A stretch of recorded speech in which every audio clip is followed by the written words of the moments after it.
Okay, hi everyone. I hope this video finds you well. So today we are going to talk about files, inputs, outputs.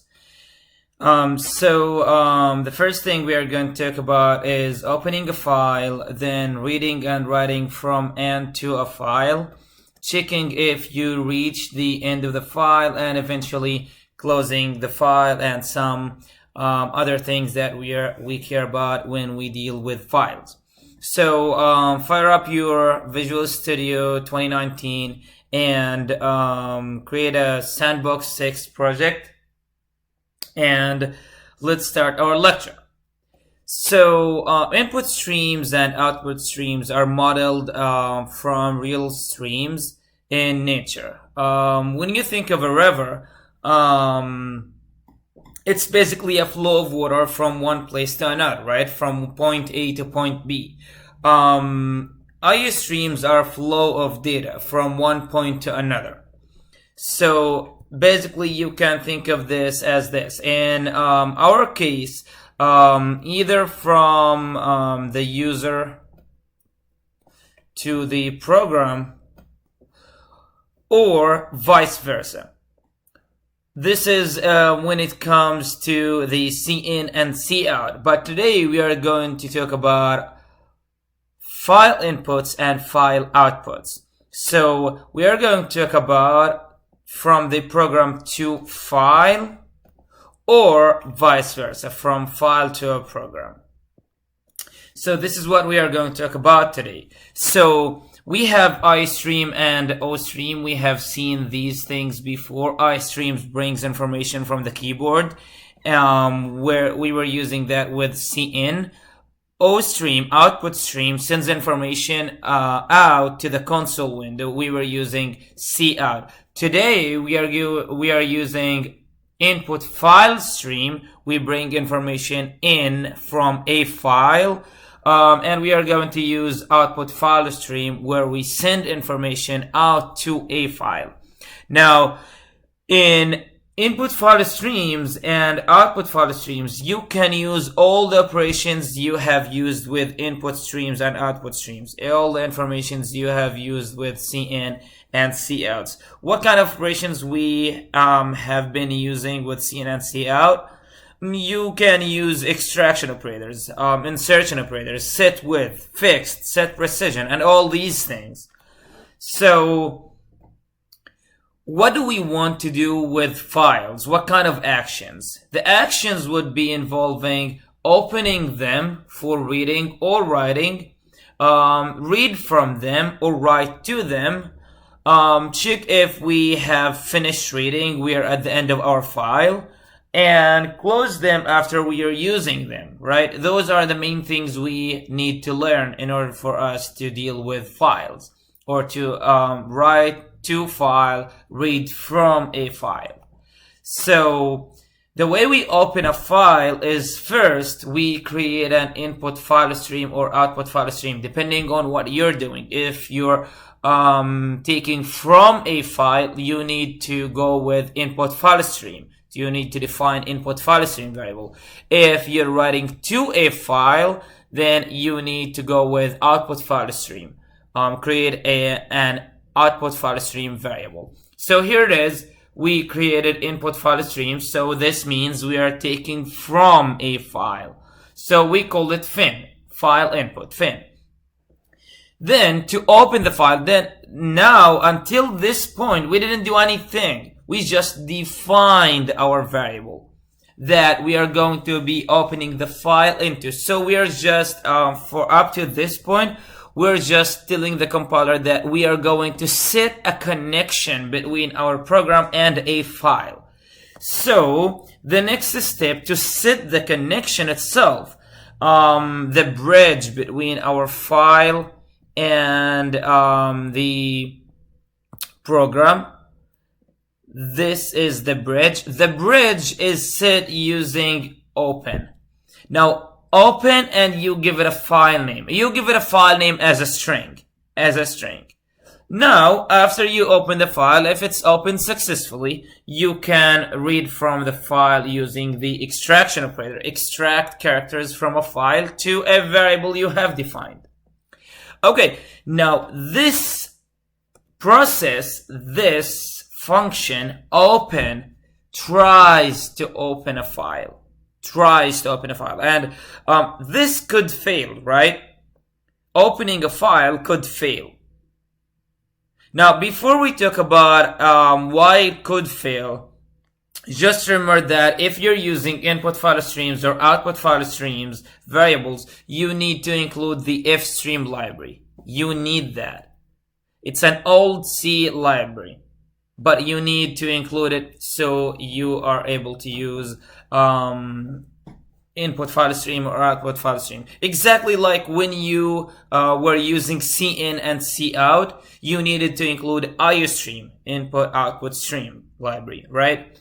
So how could my file fail? So if I'm opening input file stream, it tries to open a file and it's read-only mode.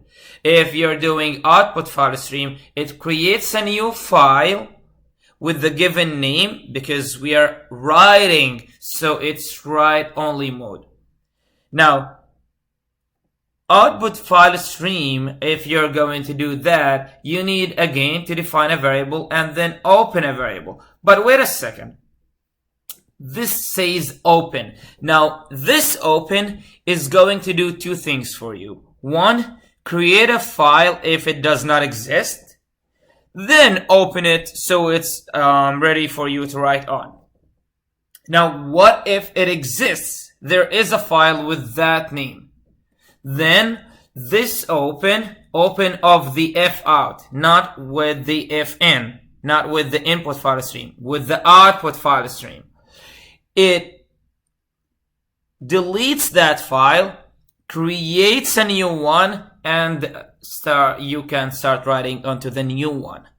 So basically the open, if the file exists, it replaces that with a new one with the same name. It's going to be an empty file.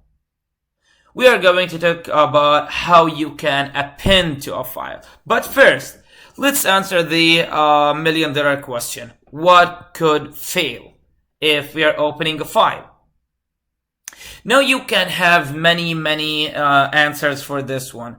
The obvious answer, and this is actually one of them, one of the answers. It could be you can have more than one reason for that to fail. I would give you one of the most famous reasons. If you don't have privileges to create files, in the directory you're trying to create a file in. So you don't have privileges. This is one. If you're opening a file for writing. For reading, you could give it a wrong file name. You're trying to read a file that does not exist, right? You're trying to read it from a file, open a file for reading, but that file does not exist. You give it a wrong file name.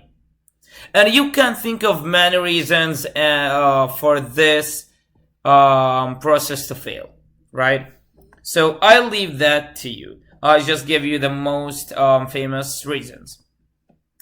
Now, you have two ways to check to see if a file is ready for use. Now, you can use fail function, and that returns true if it's not ready to read or if it failed to open a file for reading or writing. This is why we make this generally saying if it's not ready for reading or for writing. Or you can use if fin equal false. So fin is going to be true only if it's ready for you to read from, or if in case you're opening a file to write to. So here is an example. If you define a variable of input file stream, you call it fin, and now you don't have to stick with that name. You can call it anything. You can call this x and that would work. Then you'd say x.open. So fin.open myfile.txt, then if fin.fail, do something about it. So exiting the program, showing a user a message, whatever you want to do with it. So you deal with it. Now, one thing you can do with it is to quit the program. You can quit the whole program, terminate the program. Now, you can do that like this. If fin.fail returns true, which means that it's not ready to, for in this case, reading, because it's input file stream. It's not ready for reading. So show that this message, like any message, you can customize it the way you want. Program error, unable to open input file, for example. Then exit the program. Now exit is a function that can be found in cstdlib. If you're going to use exit, you have to include the cstdlib library. And it takes a status code, integer status. So usually 0 means success or no problems. So if you give it anything but 0, you can understand that, okay, it exited with 1, which means exit with an error. 0 means no errors. Okay, now the problem with this, the problem with what you have done in here, is that basically this message is going to show, but you don't see it. You don't see it. Why don't you see it? Because this exit is executed the next line and it closes the console, right? So you need something to pause the console before you exit. What we know that pauses the console? System pause. So you need to do something like this, system pause. Okay, now let's talk about this. Why would we need exit? Because if we have done something like this, if we are in a function, not in the main, in a function, and in that function we define our input stream, we read from a file, and if that file has been failed to be opened, then we show the message and we pause the console. Okay, what's next? If we use return, that return us to the main function.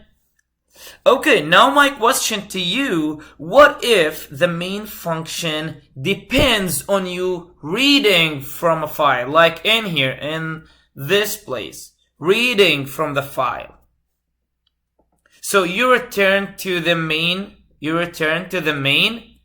while saying, okay, everything is ready.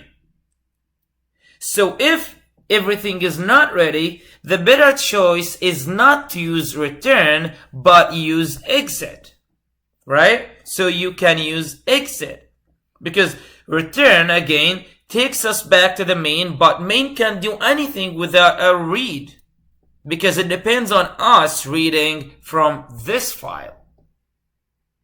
So in these places, if you have a function, and you couldn't read it from a file, it's better to exit, or otherwise to tell the user your message and then pause. Then instead of reading, you can ask the user if he or she wants to read from another file, to do another attempt, and I'm going to show you that in this lecture, how to do that, or to exit. Now you give the user the choice to do either one, to input a good file name or to exit. Okay, now this, if you use exit one, this exits the program, the whole program. It's not exiting just the function. So exits, whenever it's used, it exits the whole program, terminates the whole program, not just the function we are in. So where is your file location? Where can you find the file you just have written into, or the file you're reading from? If you're reading from a file, you have to put the file name next to your .cpp file. next to your .cpp file, which is in Visual Studio 2019, could be found in project name, then project name, and project name. So you have to go there. And I will show you that in a couple minutes. So you can either give it just a string if you put it next to the .cpp. If you have it, for example, on your desktop or somewhere else, not next to .cpp file, you can give the path. And notice those two backward slashes. Now, you know that the backward slash is used as a escape character. It treats the next character in a special way. So if I would tell the compiler, okay, I want to have C underscore, C colon, then a slash. This way you would have to tell the compiler, okay, the next character must be treated in a special way, which is show another slash. And you know that from lecture 2. Okay, so here it is. Visual Studio 2015 or 2019 or whatever Visual Studio you're using in your projects, or in my case it's going to be like source repos in my repository. You can have you have your file name, and then when you open that, here is your .cpp file. Here where you if you want to read from a file, let's say this file, you have to put it there. If you write to a file, the file is going to be produced and it's going to be right there. So we can give a file name at runtime from a user input. So we can say, okay, string fname, and tell the user, okay, enter your file name, take it from the user. Then you'd say, okay, I'm defining my input file stream variable. Then you use open with an fname, and you can check if it's failing. Okay, you'd think that this would work. It's not. Why? Because you must convert your regular string. Basically, this is a C++ string. This is new. This is from C++ string. And the library fstream we are using is from old C. It's from old C. So it expects a C string, not an advanced string, a modern one. So what we need to do is, when you use a string, you can convert it to a C string. So after you do the conversion, now this is a C string and it works with open perfectly. So again, it must be converted. You cannot use just strings. Okay, so closing a file. When finished with a file, you should always close it. Yes. When you terminate the program, when you exit the program, the compiler is going to close your files. But my advice to you is always close them yourself with a code like this. fin.close. You read it from a file. Whenever you're done, don't forget to do this, fin.close, or your variable name .close, the variable you used. So knowing when you reach the end of the file, when you're done reading. Now you have two ways to know that you're done reading. So you can do another read. If you have another read, it will return true. Otherwise, it will return false. So you can have this in your statement. For example, if statement. If fin can be extracting information into n, which is your variable name, like a temp or x or whatever you have in there. Now, if that was successful, if the compiler was able to read, then this is going to be true. Otherwise, it's going to be false. Also, you have another way is using end of file function, EOF. Now, this returns true if it tried to do a read and there is nothing left to read. It's basically doing exactly the same thing in here, right? But this is a function. And it returns true or false. It does the read for you. So it returns true if you reach the end of the file and there is nothing else to read. So to use the extraction operator in here, you can use it, for example, with a while. With a while, you say, okay, as long as you can read into num, print that num. So when is that going to stop, the while loop? When fin, with the extraction operator, cannot extract any more or cannot read any more characters. Now, when I say characters, I mean, in this case, for example, numbers. Assuming you're doing the right thing. Okay, here's a class exercise. So write the code that will open an input file called infile6.txt, and now that file can be found on Canvas. And yes, you need to download that file and put it next to your .cpp file. Once you have everything ready, read from the file all the integers and write to the screen the total and write to the screen the average. Write to the screen the average. Now, I'm going to show you where to get that file from. So you can find this file in here. You're going to find it in the assignment page of lecture 6 daily activity 1. So open that file. Once you open that file, download it.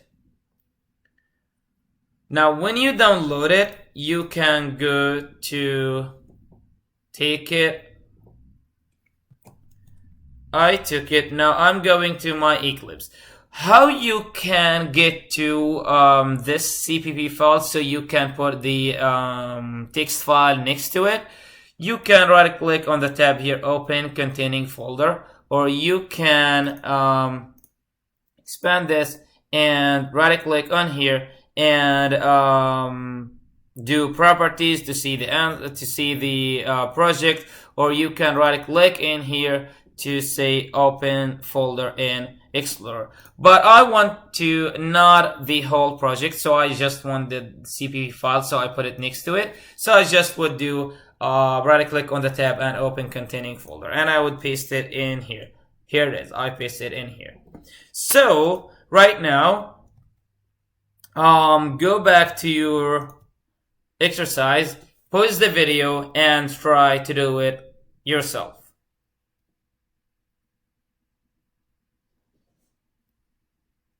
Okay, now assuming you pause the video and try to do it, here is the solution.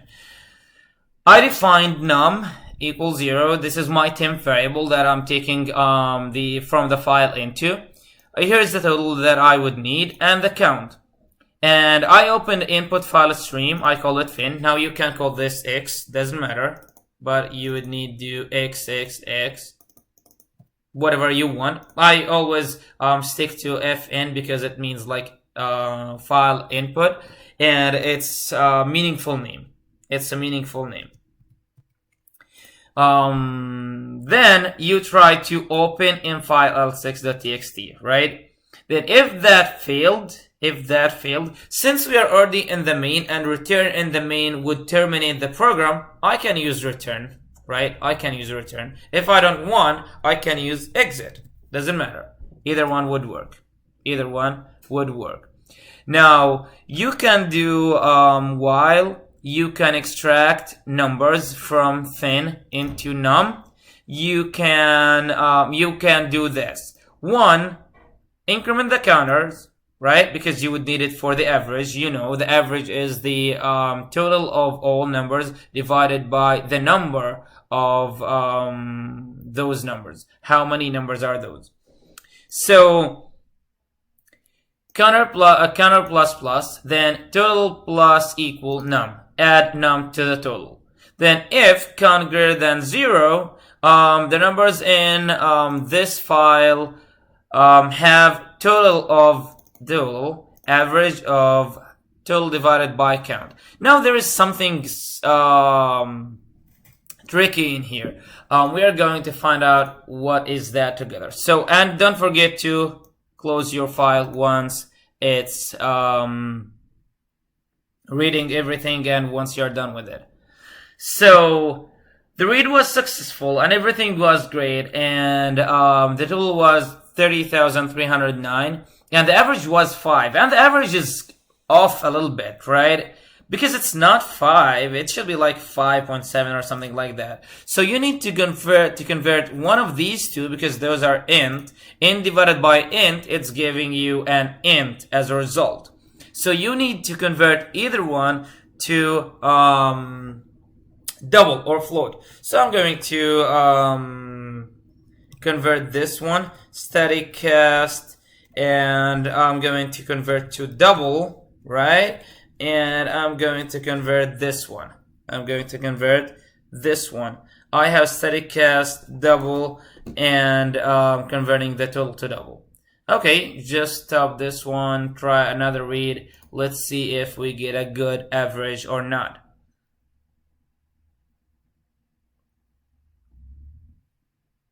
Here it is. Okay, that's a good average, 5.57. It was off. Okay, now let me just show you how that will exit without showing me anything. Let me just have anything in here, just a bad name for a file. So you tried this, and you'd have just a flashing window. So a flashing window, why? Because you didn't have system.pose in here, right? So you would need system.pose. And now I get to see the window before it exits, right? Before it disappears. So, okay, now I see the error opening a file. So always do that. Always do that. Okay, going back to our lecture in here. So, in your activities, usually with files, start with a small chunk, test your code, start with another small chunk and test your code, and so on. So, and here is the code I just had in my Visual Studio. Okay, now reusing a file variable. What if you decided to use fin again? After you open the file, read from a file, did some processing, and then close the file. What if you decided to use the same variable name, fin? You don't want to do input file stream X. So if you want to do that, if you want to reuse a file variable to read or write to another file, then you need to do three things. One, close the file variable using fin.close. Clear the file variable using fin.clear. This is clearing the input file stream variable. And then you can reopen the file variable with another file name or whatever you want. So you need to do these two things first before trying to open a new file using the same variable. Okay, so resetting a variable. So what if you try to read from a file and that reading was or has failed? So what if you want to give the user a chance to input another file name so you can try to open? In this case, you need to do the two things we just talked about: closing the file and clear the file variable. Closing the file variable and clearing the file variable. So let's say we have input file stream fin, then you have a string file name, you try to open, that wouldn't open, right? That wouldn't open. So it will fail. Why? Because it's basically a string. It's basically a string. So then or it could be in old compilers that was giving you a compilation error. In modern compilers that may give you a bad reading, which means fail is going to be activated. Now, okay, assuming that we added that .cs c_str, assuming we added that right in here after file name, then if that file does not exist, fail would be activated, would return true. So you would say, okay, couldn't read that file, then fin.close, closing that file, clearing that file, input file stream variable, then ask the user for another file input. You do that and take that in here, and don't forget to do c underscore str. Right? Don't forget to do that. Now, if that failed, you can go back and fail would be activated true, and you keep trying in here in this loop until you get a good file name and the reading was successful, or the opening to that file was successful. Okay, something to think about. What if you want to make a copy of your file? So in order for you to do that, you can see that in here. We are going to try this code together. So you can create a variable character, right? Character variable, ch, whatever you name it. And you can open f in and f out, input file stream and output file stream. You can try to open the file you are going to read from, check if it's failing, and always don't forget system.pose. I didn't put it in here because I don't have much space. And also try to open the f out if it succeeded, so that is going to be skipped and you will get to the while. If it does not succeed, then it's going to print this, show the message, and then exit, right? So let's say those two openings were success, right? Were successful. So while you can extract a character from fin into ch, put that character into the f out. You keep doing that once. Remember when we said how to know you reached the end of the file? You can do that by trying to read. So if that try to read and didn't succeed, then that returns with false. Right?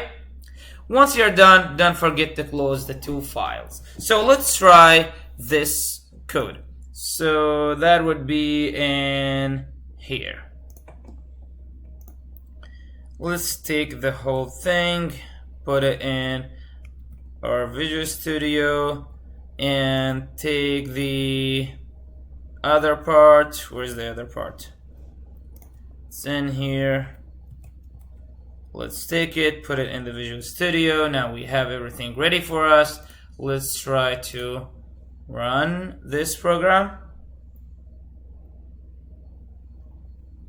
If we get just a cursor, blinking cursor, then the window disappeared, that means it's succeeded, right? So how would we know that? We should print a statement or something like that that says, okay, successful, right? I just want to show you that we succeeded. So here is the input file and here is the output file. But wait a second. I have this. I will just expand this one. And I will have this and I will expand this one and here. So we need this one and this one. So what do you see the difference? This is my input file and this is my output file. What do you see a difference? There's no spaces. There is no spaces in the output file. Now why? I will show you why, but before, let me just add system pose and print something first, like copying was successful, something like that, in line, and I'll do system pose. So when we succeed, we are going to get this message. And so for example, let's try again. Oh, first I think we need to close these two files. Yes. Okay, copying was successful. And when you go in there, you will find input and output. Input and output. Okay, now, why did we actually get no spaces? Because we use the extraction operator. The extraction operator extracts the next visible piece of data, the next visible character, and it can be read different kinds of types. But don't forget that it consumes white spaces. White space, a space tab, or new line, right? So we have a new function. We call it get. And that extracts the next character, whether it's visible or not. So the way you use get, you can do cin if you're doing cin, and you can exactly do that with fn, right? You can exactly do that with fn. Remember, anything we use with cin, we can use it with fn. So cin.get character, after you define that character, or you say character ch equal cin.get. Now you can use it either way, this way or this way. This reads into character, this reads into character, this reads first and then assign it to character. But those two are the same, exactly the same. So you can do either one. Now, let's see the difference. For this, using the extraction operator, if the user inputted, for example, 2 spaces, then q, when you print the output that you stored in this menu character, then you would see q. Why? Because that was consumed, that was eaten, right? Using get, here is my character, and I'm using that to get a character from cin into menu character. To print that, what is the output? The output would be the space, right? Because that does not consume spaces, and a space is a character. Okay, so a better solution for copying and pasting is going to be using only .get, right? So ch equal fn.get, you get a character in the ch, while not at the end of the file, fout, put ch into fout, and then read again and so on. So let me just modify this one. So we're going to do character ch equal fn.get, right? And then we're going to say, okay, while not fn.end of file, while it's not at the end of the file, keep getting information and putting that information into the fout.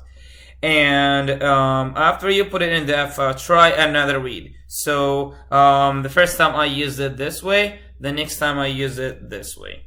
So I can show you that it can be used in different ways. So this would be ch, right? This would be ch. Now let's try it.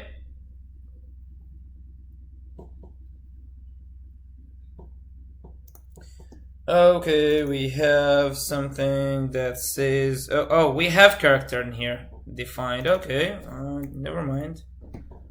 We're doing this then.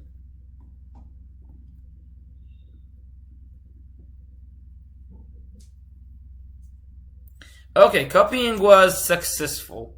Let me just open that file. Remember, that file is going to be replaced. So if I open this one, you can see that there is no, there is spaces. And if you open this one, oh, the output file now shows the spaces because we used get. Okay, that's good. Moving on. So, can you use a for loop for copying? Yes, you can. We used while loop and now we are using for loop. We can instantiate the character ch with the first character from the file.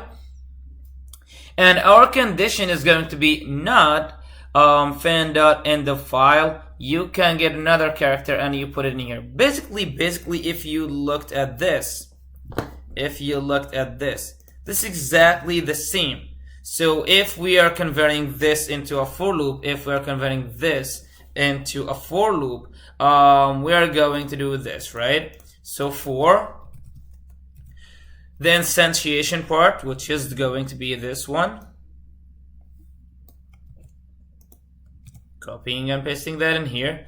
Here is my condition. And then the update. Here is the update. And this is going to be your block. This is going to be your block.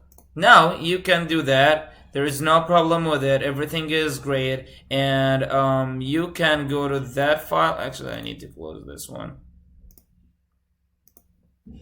I needed to close that one because the file was opened. Now copy is successful. And when you go to that file to make sure that you have it, yes, you have it in there. Here is the input file and here is the output file, right? Here is the output file. Okay, so the end of file returns true after I try to do some read, right? So you can use any kind of looping you want. To find the total of the of some numbers in my file, I can do this, right? I define total equals 0, and num, the one that is acting as a temp. So I say total plus equal num. Basically, this is going to be 0, right? Total is 0, still 0. Now you can start getting the numbers and check if you're not at the end of the file. Keep adding them to the total and so on. So you can use any looping that you want. So here is while doing the same thing, assuming that num, count, total, fin are all defined. So we open the file, we say while you're not at the end of the file, add to the counter and add the num you extracted to the total and do another read and do that again until you're at the end of the file. And if count is greater than 0, print the total and the average and so on. You can do that, right? So you can do that, the same thing using, this is the exercise we have done, right? You can do that same thing with a for loop. And you can do it with extraction operator, not only .get, right? So why do we prefer using this? Because it's faster.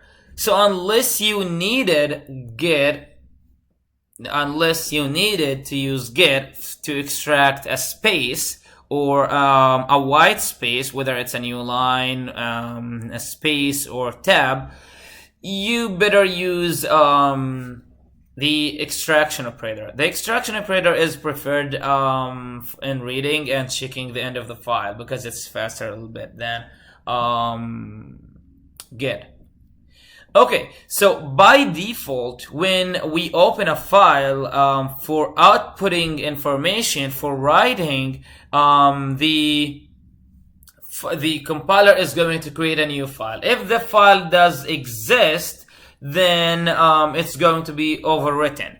Now the thing is, you can append to it if you don't want it to be replaced. You can append to it. So for example, if we have character, like character and then there, and the cursor is in here.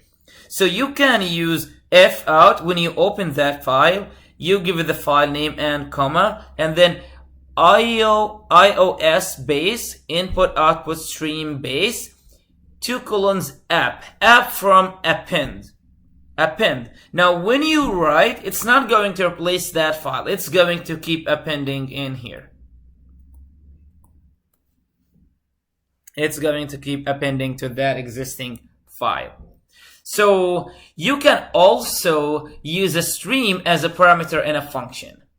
So for example, if you have input file stream, fin mydata.txt, and you have 2 numbers, you have a function called getNumber that takes cin and getNumber that takes fin. Oh, is it overloaded function? Actually, it's not. It's just one function. How so? Because you can just give it iStream. Input file stream is a child of iStream. So you can give it input stream variable, and it must be passing by reference. Must be passing by reference. Why is that? Think about it. Actually, that is because of two reasons. One, you're changing the stream when you read from it. Remember that when you read from a stream, you extract BC. This is why we call this extracting operator, right? You extract, so you do a change. Also, we aren't allowed to make copies of iStream, assuming that, so it's going to be confusing if you have two CNs or two FNs doing reading on the same file, right? So basically you don't want to confuse the compiler, or you don't want to give the compiler reason to throw an error. So here is the function that gets an error, gets a ch, and does a do while the character you got is not a digit, get a digit. You can put it back and you would read it as a different input, a different type in int. We have seen that before in lecture 5 using the put back. Okay, so here's the summary that what we covered today. We covered file input output. We are at the end of our lecture. Don't close the video yet because there is an assignment. I'm going to explain it a little bit. So we used open, we used fail, we used while to read from a file, we used exit, close, and we defined or showed you the I just showed you the differences between the .get and the extraction operator, and we used end of file, and we used clear. So you are pretty much set to use files, and you're good to go. That said, there is an assignment that you're going to do, and this assignment is going to be a word counter. Here are the files you would need for that word counter. Let me just download that, open that for you so you can see the description. So what you need to do, you need to understand all the lectures before this lecture and this particular lecture, because it's going to be focusing mostly on files and strings. So lectures 1, 2, 3, 4, 5, and 6, you better read them, understand them before you start doing this project. Also, you need to be able to use a Visual Studio 2019 or any other compiler or IDE. So your task is to write a program that will read from a file and will be working with the strings. So your program is required to ask the user for a file that will open and read from. While the program is reading from a file, you're going to be counting the total numbers of words by their lengths. What does that mean? It means that, for example, if we have this statement. So when you fire up your application, when you run your program, you should show a statement that would say, okay, what file would you like a report on, or type exit to quit.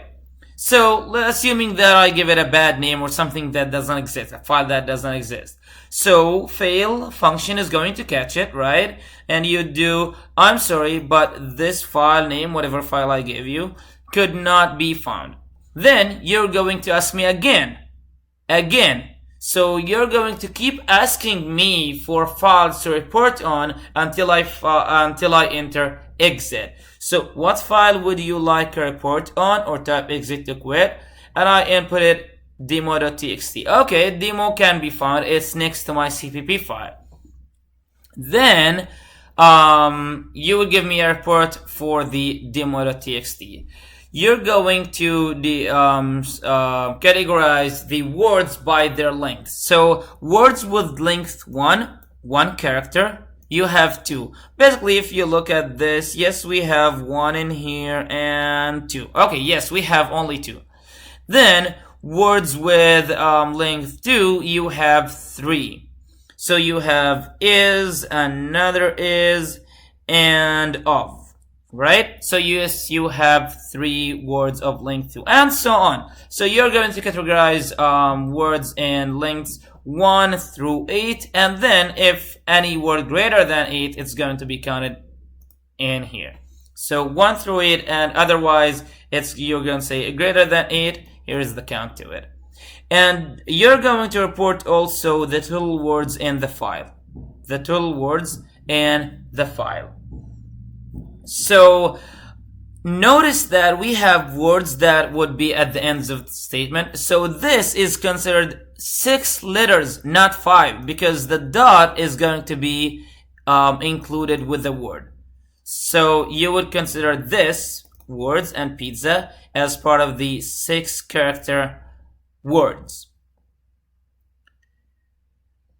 Here are the files you would need to use, and you can find them in here in the assignment page.